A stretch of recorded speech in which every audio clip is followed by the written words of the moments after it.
My goodness. What a victory for the Alabama Crimson Tide. I appreciate you guys hitting the thumbs up button. Alabama 27, Auburn 24, the miracle at Jordan-Hare Stadium. It was the 10th anniversary of the kick six, and now you have the 4th and 31.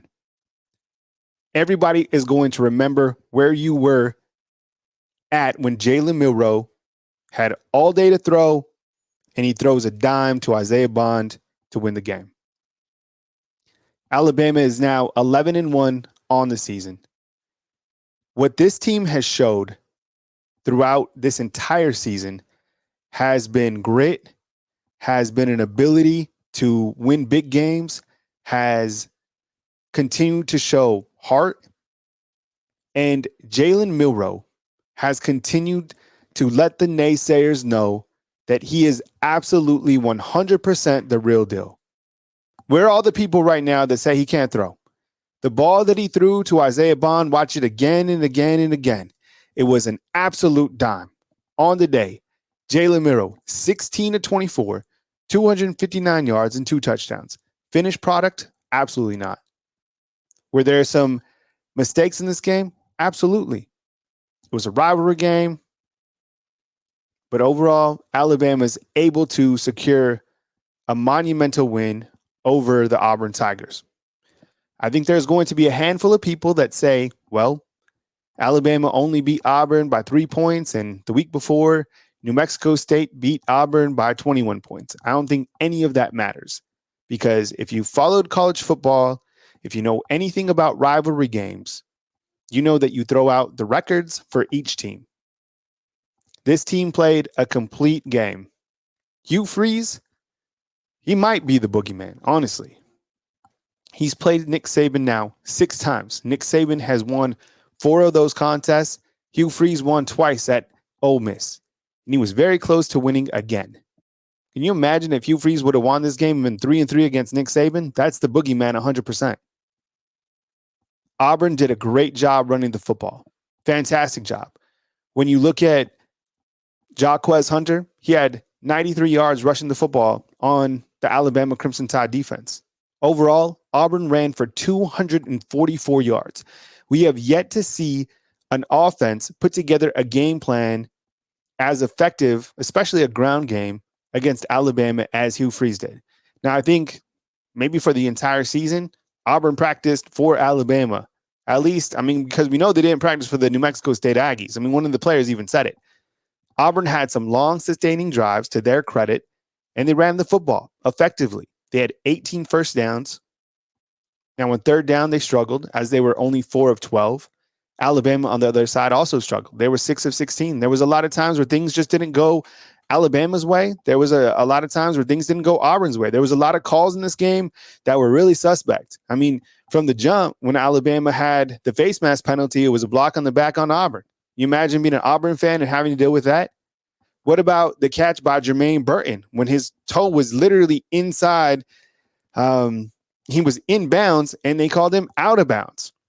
So many plays in this game. The missed snap was almost a game killer, right? Everybody was stressing. I was stressing. I was thinking, I was like, what are they going to do? Nick Saban said in the press conference that they actually practice this play. Of course, he's prepared for every single thing. But the missed snap, my goodness, came at the worst time.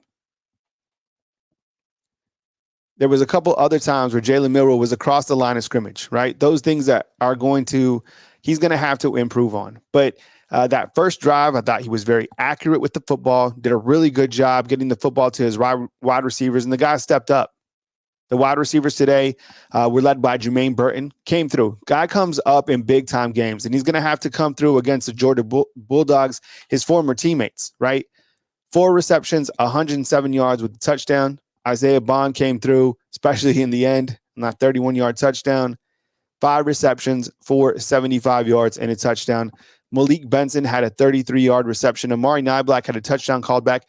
Has there ever been a team that has had more nullified touchdowns than this Alabama team? Honestly, how many touchdowns have been called back against this team?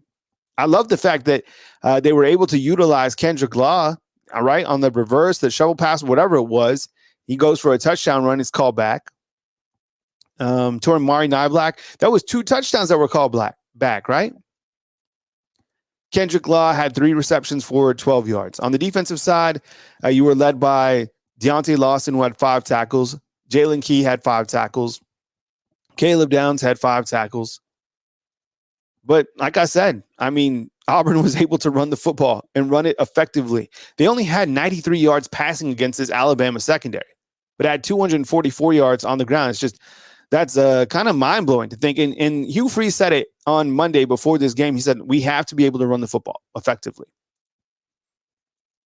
I'm not sure what's going on with Will Reichard.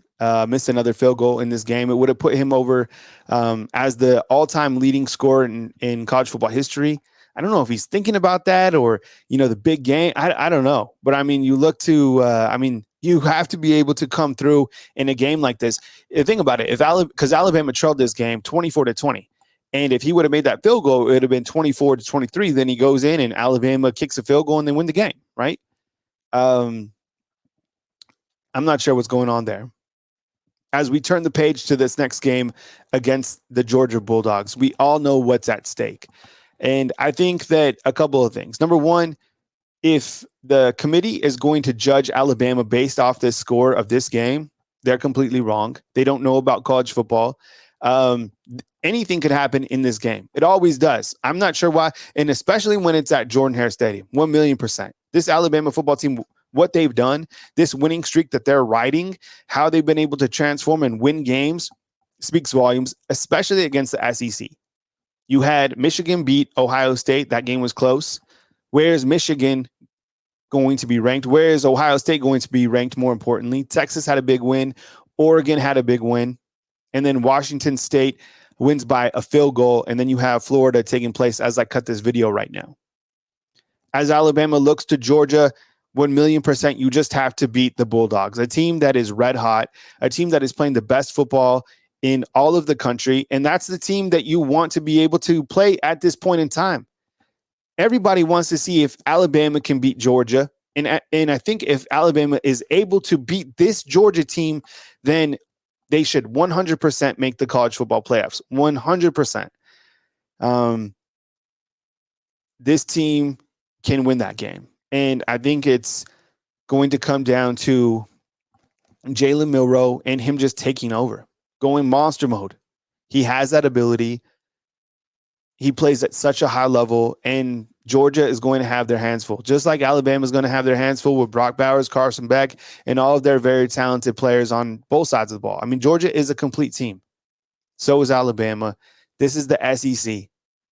This is where the best football teams in the country live. I get it. There's a lot of teams that are playing some really good college football right now. I love to see it. Next year, we're going to see the 12-team format. This year, when you're looking at the top 4 teams, Alabama has certainly won, and they will have an opportunity to prove that in the SEC title game against the undefeated Georgia Bulldogs, who are, by the way, the 2-time defending champ, riding almost, what is it, a 30-game winning streak, 29, whatever it is. Remarkable. Alabama, Georgia coming up next. I appreciate you guys being here. Like, subscribe. Let me know what stood out for you in this game. There was some wild things, but the 4th and 31 is something that I will never forget, and I'm sure you won't too. Coming to you from beautiful Tuscaloosa, Alabama, Kyle Henderson, Bama Football on YouTube.